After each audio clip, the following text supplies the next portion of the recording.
Guys, তোমরা ভাবছো নিশ্চয়ই আমরা রেডি হয়ে কোথায় যাচ্ছি। তো আজ তোমাদের একটা জায়গা নিয়ে যাব আর দেখাবো তোমাদের। আজকে আমি দেখাবো চেন্নাইয়ের হাট। চেন্নাইয়ের হাট কীরকম হয় আর কেমনভাবে বসে সবটাই তোমরা দেখতে পাবে একটু ওয়েট করলে। তো চলো ভিডিওটা স্কিপ না করে দেখতে থাকো ভিডিওটা। তো চলো, মেয়ে নিয়ে আছি, হাঁটতে অসুবিধা হচ্ছে একটা হাতে ফোন ধরে। তো চলো ডাইরেক্ট হাটে ঢুকে, মানে বাজার বলা যায় না, ওটা হাটই বলে। তো হাটে ঢুকে মানে আবার আমি কথা বলছি। দেখো বন্ধুরা, এইখানে কিন্তু হাটে প্রচণ্ড ভিড় হয়। হ্যাঁ, আমাদের বাঙালিদের হাটেও ভিড় হয়, জাস্ট এদের ভাষাগুলো শোনো।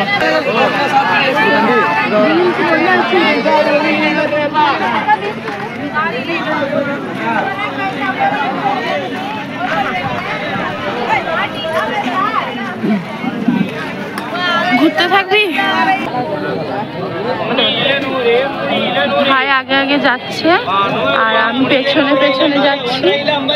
ভাই হাটে কিন্তু মানে ইয়ে আছে, যে যার জায়গা আছে। দেখ, ধনা পাতা যেখানে নিতে হবে সেখানেই আছে।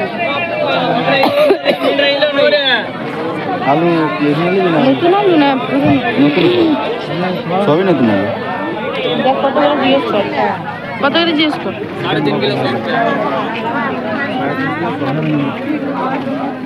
আচ্ছা, পেঁয়াজটা নিয়ে ঘুরে আসছো? পেঁয়াজ নিয়ে ঘুরে আসছো? আরে অন্য জায়গায় একটু দামটা জিজ্ঞেস করবি, তারপরে ব্যবসা শিখতে হয় বন্ধু। আমি জানি।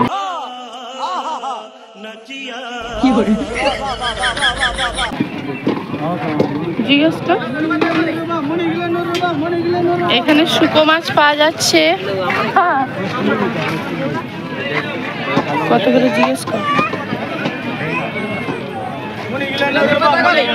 আমরা আগেও এসেছি এই হাট, তবে আজ ভাবলাম তোমাদের সঙ্গে শেয়ার করি।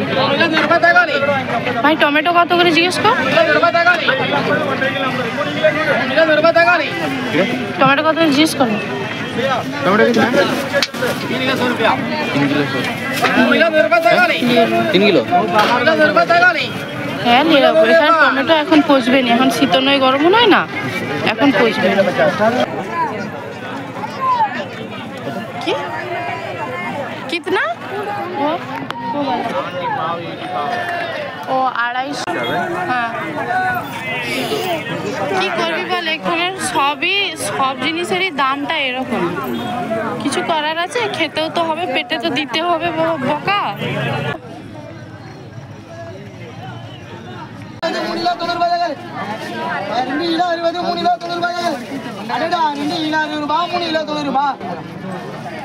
কি দেখলে তো চেন্নাইয়ের হাট? হ্যাঁ হ্যাঁ, সাধারণ হাটই, মানে আমাদের যেরকম বাঙালি হাট হয়, বাঙালিদের যেরকম গ্রামে ঘর ধরে হাট হয়, সেরকমই হাট। লোক ভীষণ আছে, ভিড় আছে। আর তার উপরে একটু হচ্ছে ওদের ভাষাগুলো শুনলে তো, ওদের ভাষাগুলো অদ্ভুত টাইপ। এখানে কিন্তু ভাষাগুলো শুনতে ভালো লাগে, এমন বলবে যেমন মন্ত্রের মতো লাগে, মন্ত্র পড়ছে। মানে আমি যখন ওরা ভাষা বলে, আমি তো হাঁ করে তাকিয়ে থাকি, ওদের মুখের দিকে তাকিয়ে থাকি, ঠোঁটের দিকে হাঁ করে তাকিয়ে থাকি। অদ্ভুত লাগে শুনতে। মানে কি বলবো, কারো ভাষাকে আমি অপমান করছি না, কিন্তু অদ্ভুত লাগে শুনতে আর কি বলবো। তারপর কঠিন বলছি ঠিকই, কিন্তু যাদের মানে যে দেশের ভাষা, সেই দেশের মানুষদের কাছে কিন্তু একদম প্রিয় ভাষা, খুব সরল ভাষা, সহজ ভাষা, এরকম আর কি। আর আমার একদমই হাতে টাইম নেই, দেখোই না, আমি এখন জল ভরতে ভরতে তোমাদের সঙ্গে কথাগুলো বলে নিচ্ছি, কারণ বুঝতেই তো পারছো একটা বাচ্চা নিয়ে থাকা মানে কতটা ব্যস্ততার জীবন।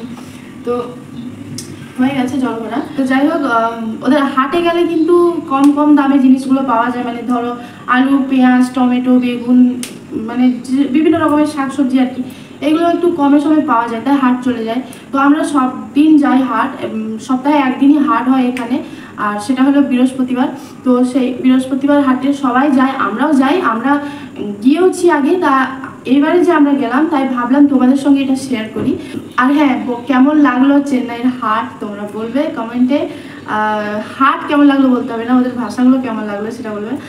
আমাকে তো খুবই অদ্ভুত লাগে, মানে যখন বলে আমি তাকিয়ে থাকি, হাঁ করে তাকিয়ে থাকি, কি মানে একদম আলাদা টাইপের লাগে আর কি।